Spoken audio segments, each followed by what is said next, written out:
Namaste everyone to our YouTube channel, and in this our channel we will share about the stories and the real knowledge of yogis.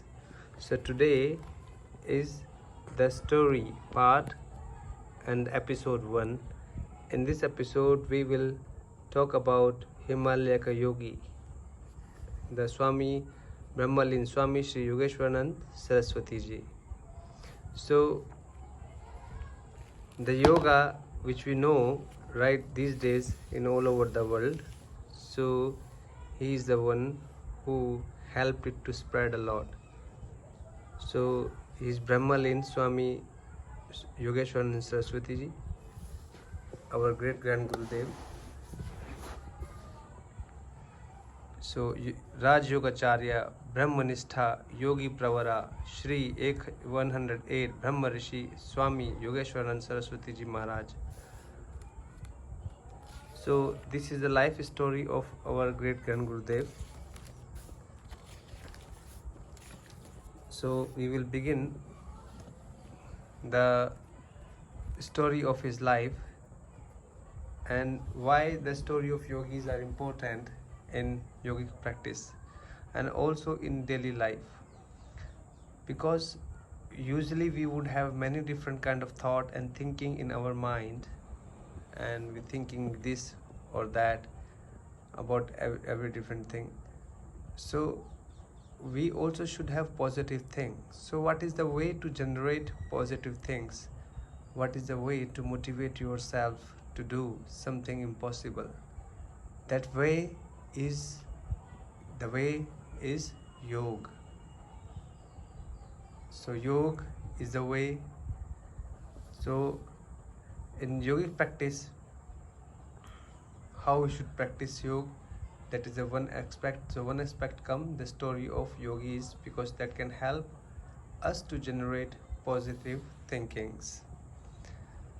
So let's begin from here. So birth name Swami Yogesweranand Sarasvati, from here, who before he became a sannyasi was known as Vyasadeva. He is a practical yogi leading a life of devotion and dedication. He has by his own experience made valuable contribution to the practice of yoga. He teaches not so much by words as by silence and concentration. Swami Yogesweranand Saraswati does not reveal his parentage and family. A Hindu sannyasi who has served all connections with family life should not do it. What one knows is that the Swami was born in a respectable family and was loved by his parents, sisters, and brothers. He was brought up with a great care and affection. He was a boy of great promise, polite, obedient, and full of precious sympathy for all. Hence, he was beloved child of his neighbors, who treated him with love and regard. As child, he was very thoughtful and liked to be left alone.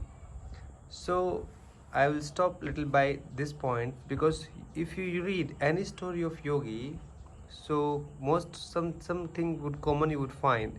So this is one thing common, like he as a child he was very thoughtful and liked to be left alone.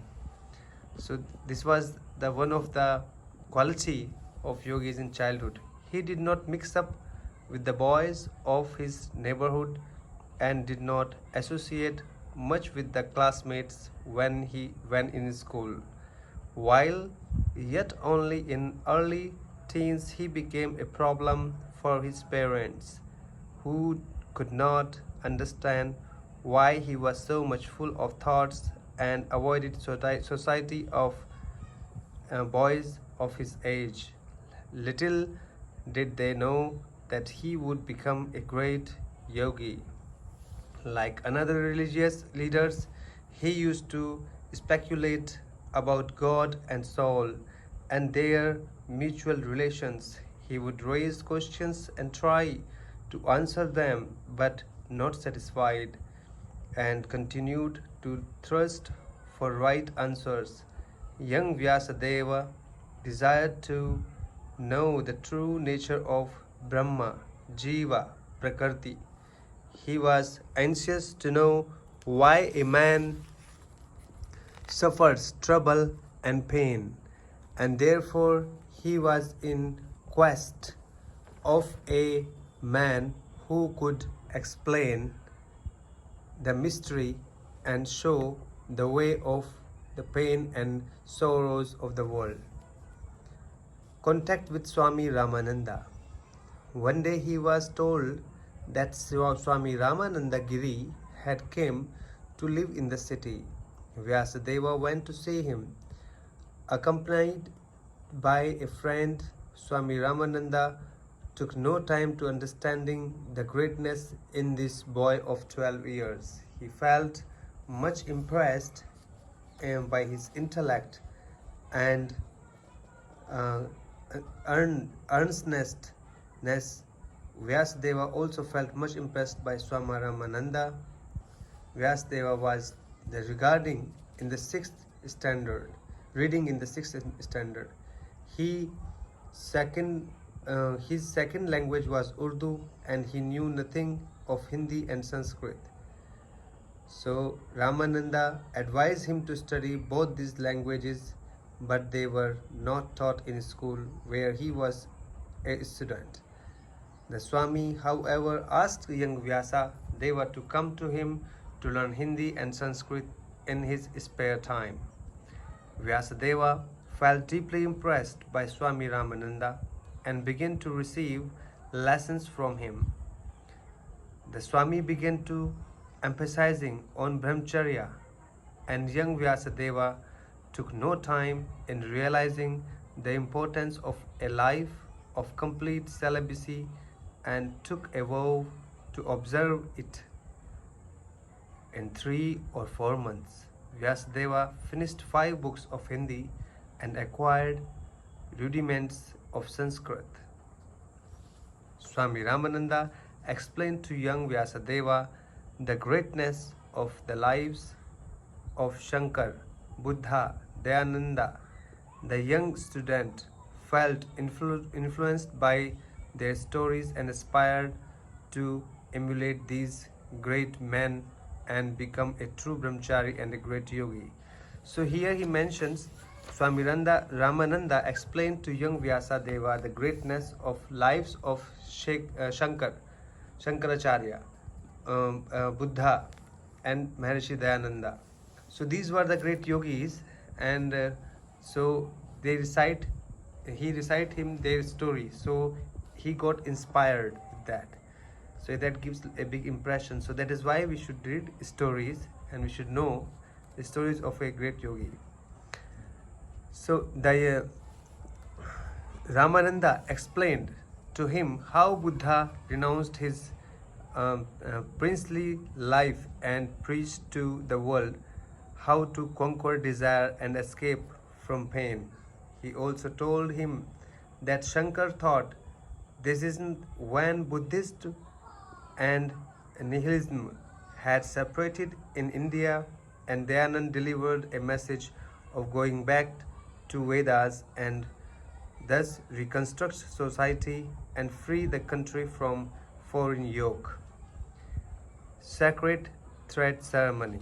Vyasadeva was invested with the sacred thread and continued to learn Hindi and Sanskrit with Swami Ramananda. He acquired the working knowledge of Sanskrit and good knowledge of Hindi and ceased to take interest in English and Urdu. He used to absent himself from the school for days together and study with the Swami. He even liked to stay with Swami in his ashram. Vyasadeva's father desired that his son should be educated from lucrative career and therefore should attend the school regularly. He prohibited the boy from going to Swami and strictly ordered him to attend the school. The father even went to extent of beating Vyasadeva for neglecting his lessons and devoting his time to Hindi, Sanskrit and religious lessons. The young boy obeyed his father and anyhow passed the sixth standard, but he became more and more thoughtful and speculative.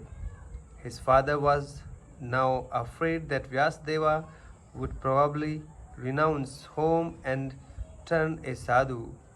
He, therefore, society prohibited him from visiting Swami Ramananda. Even then, Vyasadeva would not attend the school. He used to revise the books Swami Ramananda had taught him, and when alone, he recited the Gayatri Mantra in silence.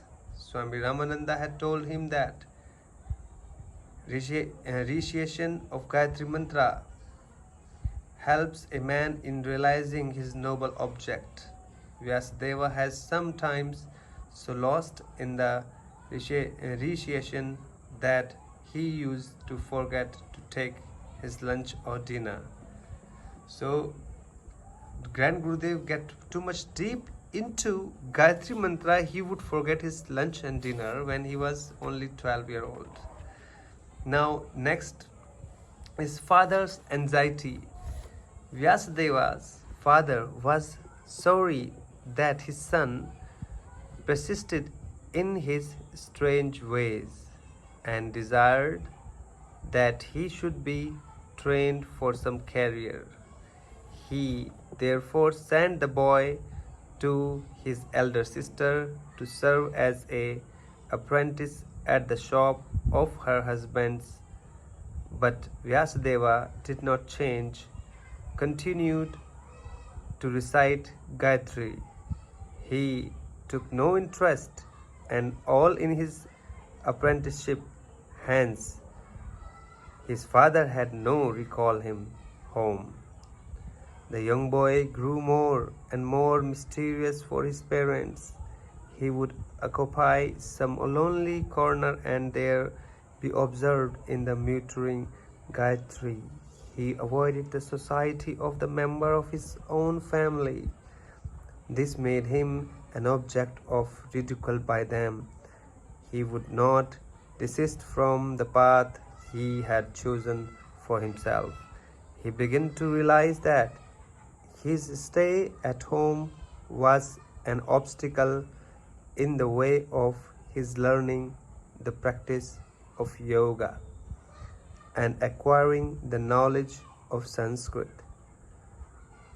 He began to plan leaving home secretly and go to a place where he could fulfill his heart desire, which had now become irrepressible.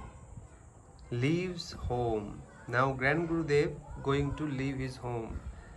Vyasadeva was too young to plan his future, but he was determined to leave home to pursue the path of his desire. He felt mentally troubled because he did not know where to go. One day he went to Swami Ramananda and falling in his feet, unburdened his heart to him and implored him to help him in the fulfillment of his heart desire. Swami promised to give him the necessary advice after a few days.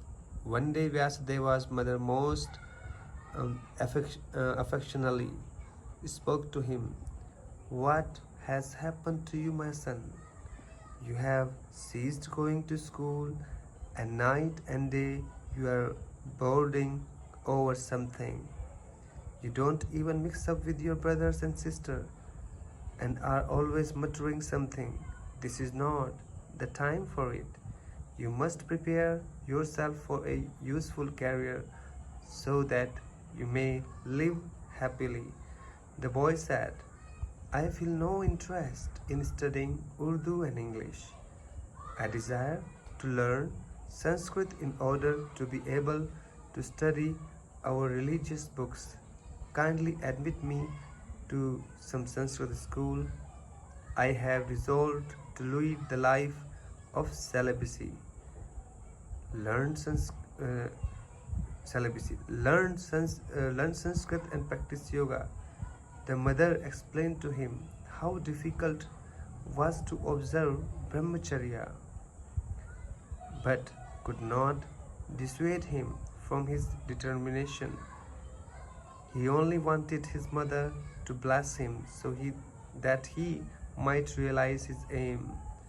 The mother desired that son should study English and get some government job.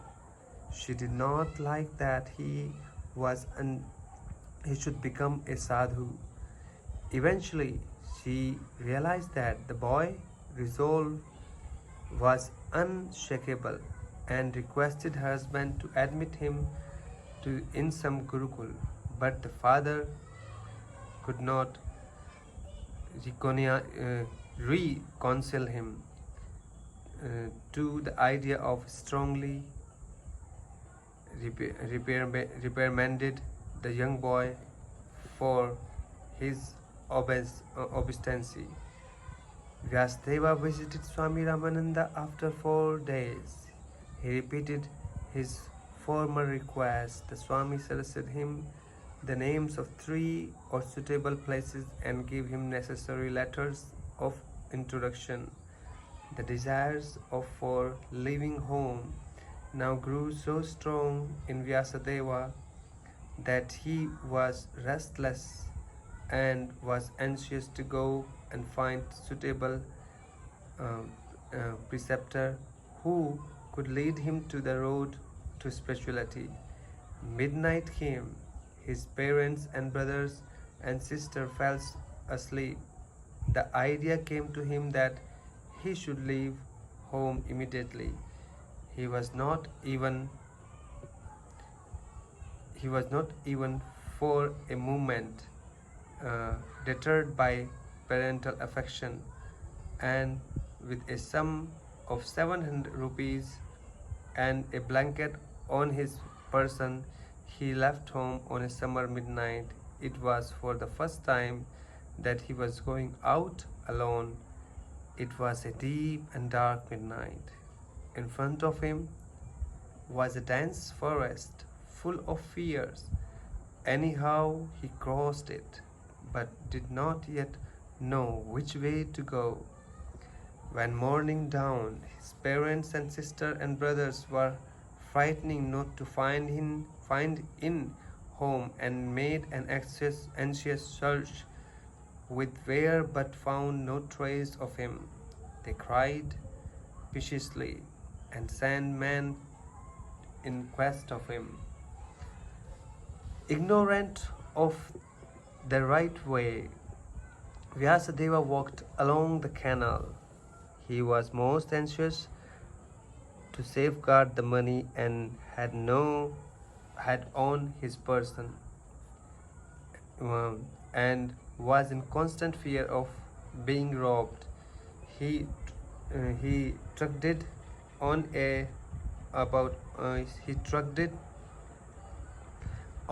and it at about 3 a.m. reached a railway line.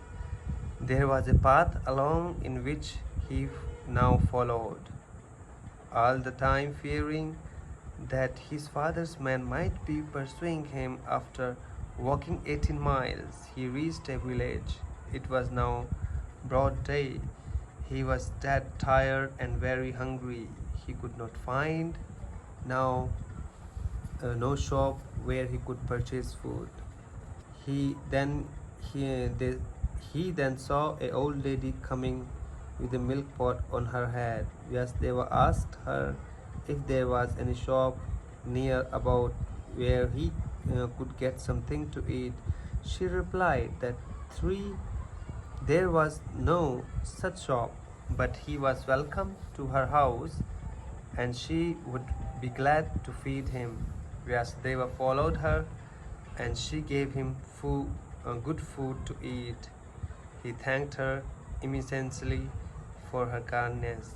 As he was departing, she said, "If you have no money to purchase a railway ticket, I may help you and you may travel by train." Vyasadeva was overwhelmed by her kind love and stayed with her for a number of days, and she made him very comfortable and even wanted to adopt him as a son.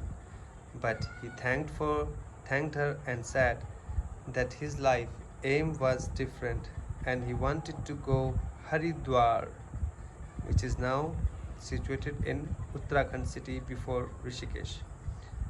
The lady told Vyasadeva that if he ever required her help, he could write letter to her. He could write letter to her without any hesitation, and she would help him.